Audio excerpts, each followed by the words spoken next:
wonderful address by Mr. Vyas, and Mr. Vyas is a very senior yoga teacher also at the Yoga Institute Santa Cruz. I am going to now switch over to a very, very technical medical aspect. You all have all heard me with different yoga sessions over the years, but today finally after 18 to 20 years, I can say that we have enough evidence to show that yoga can now be incorporated as an essential medical therapy, as an adjunct to the main therapy, and also has many, many therapeutic roles. So let's see how that can be. Okay.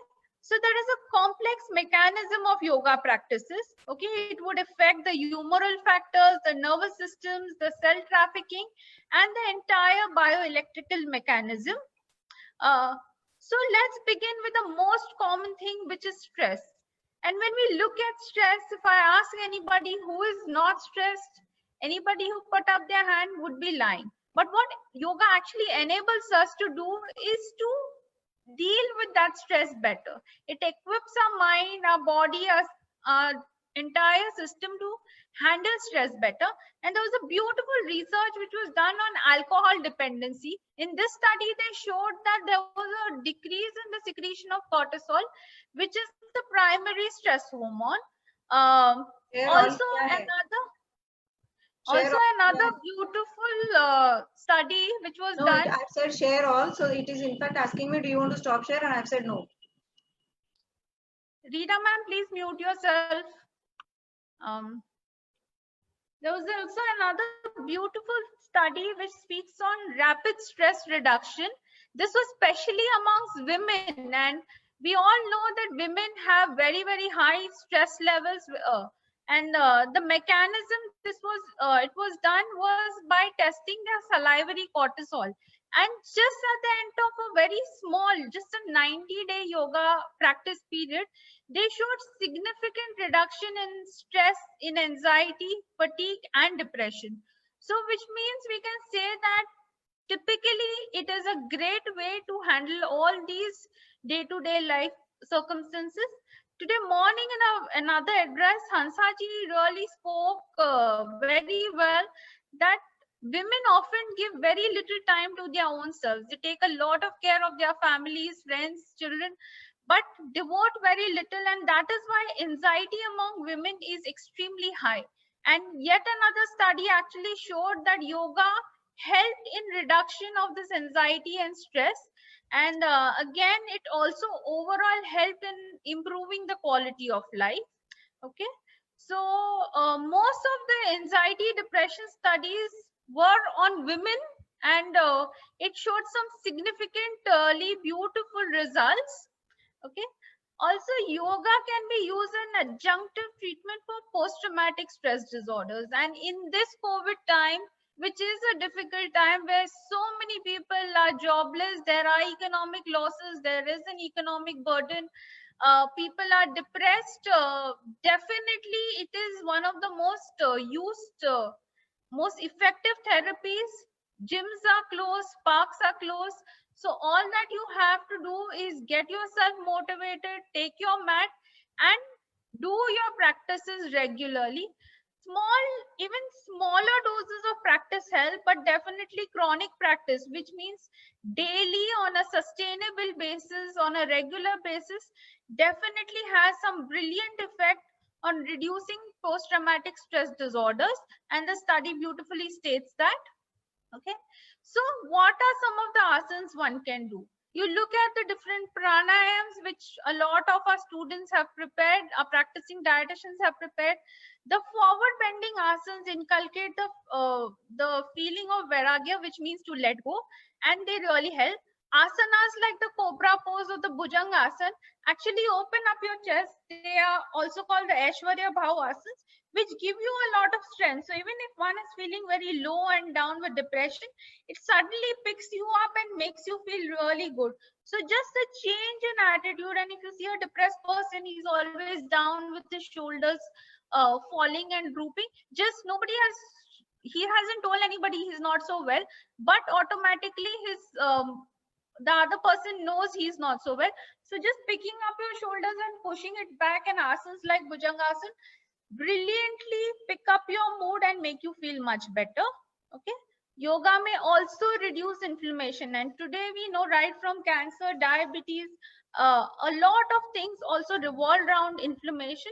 So this study actually shows that it may reduce oxidative stress, and there were around 218 participants, and those who did yoga on a regular basis did very well. This study was in fact compared to those who were also exercising on the regular basis.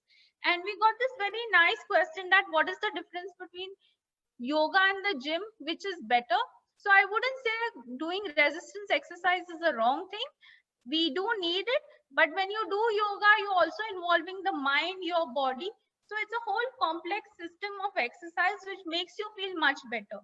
So even some poses of Surya Namaskar, if you hold for a longer time, that itself become like a weight bearing exercise. And so as compared to other exercises, yoga did really well. Immune system, COVID times, most relevant, and these yoga practices should be done on a regular basis. A lot of the yoga practices activate the thymus and they make you feel better physically and mentally. There is a rush in the adrenaline, and overall it has a capability to reduce the inflammation and increase immunity. So how does it help? Within the body, it may lower blood pressure, pulse rate, improve circulation, better cardiovascular circulation, increases immunity, reduces pain. Outside the body, it may help in anti-aging. It helps in better posture control. It helps in better body awareness and core strength. Especially when we are dealing with a lot of obesity, we know that body shaming is a big thing. People are not so happy with their body. So just increasing body awareness in a positive way itself can help in a great way. When we look at emotional, it helps in better mood, stress reduction, positive outlook, and the mind and body connection. Okay.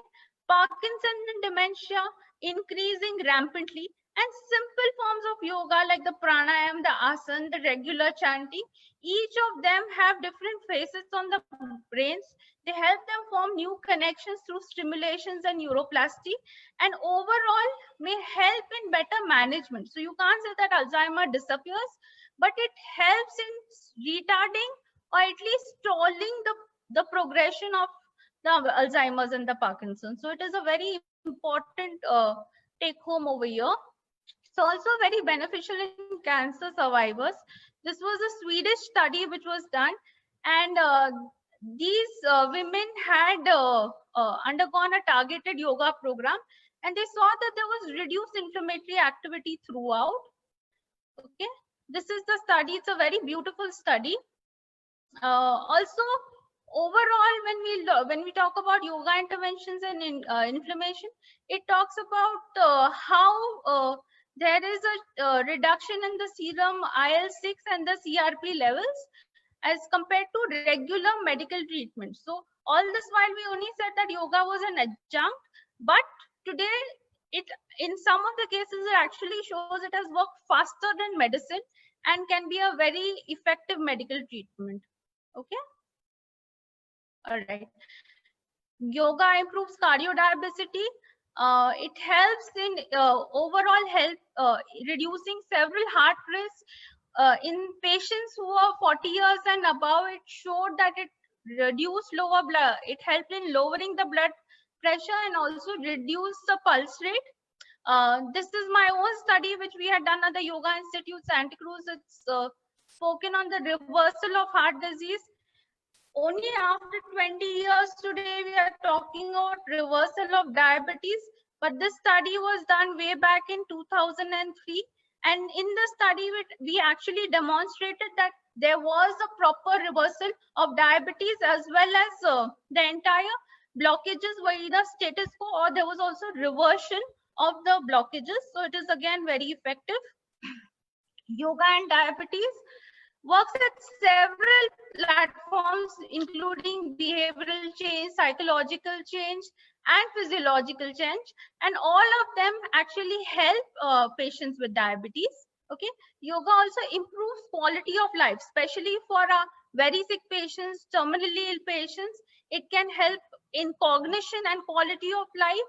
It also helps in arthritis. It also helps in reducing this whole point of feeling of pain. And I think feeling of pain is a very important thing, especially when we talk about arthritis. And a lot of nice studies were done wherein we see that when they use the WOMAC pain function and the physical function, they actually showed that very less, the people who practice yoga over a period of time reported very less pain as compared to the controls. Okay, so yoga could also promote sleep. The very asanas of Shavasana, Yoga Nidra all promote better sleep. And today we know that sleep is a very important function just to control all the hormones, the leptin, the ghrelin, and all the growth hormones. Also, it helps in carpal tunnel syndrome, especially in this era where everybody's on the laptop, on the mobile. Carpal tunnel is a growing problem, and millions of people suffer from it. And yoga is an effective way. Just simply doing your wrist exercises can help you slow down the carpal tunnel. Okay. All right. Also, when we talk about yoga, it improves flexibility and balance.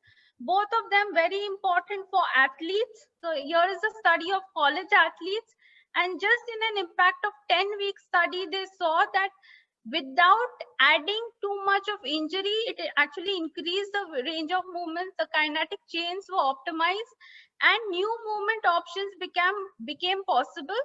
And thus it also reduced the load on ligaments and joints. So regular flexibility asanas, when done by the athletes, are also very, very beneficial. And all yoga poses, we also use it on my sports grounds.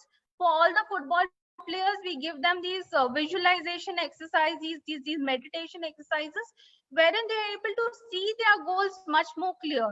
So before every match also, we get them to practice the yoga, the meditation and the pranayam along with the stretches, and they do brilliantly well. It helps in improving balance and gait. Again, very important both for athletes as well as senior citizens, because today when we talk about falls, a single fall can actually be the most debilitating thing for a senior citizen.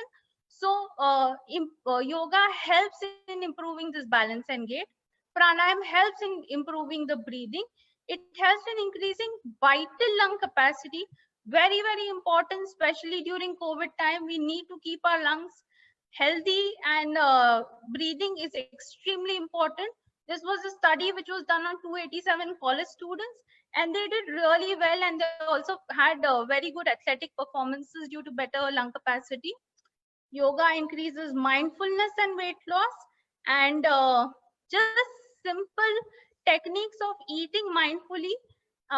This was a study which was done in an outpatient department, and they showed that overall it helped in reducing the eating disorders as well as preoccupation of food. So both of them are very important as far as weight loss is concerned. So with that, thank you so much. I hope all of us are able to incorporate yoga, and when we write that little dietary prescription of ours, we should be able to write probably in times to come, be trained as yoga professionals, and also be able to write them specific asanas based on certain diseases which can actually help. So happy Yoga Day to all of you all, and all the very best. Thank you.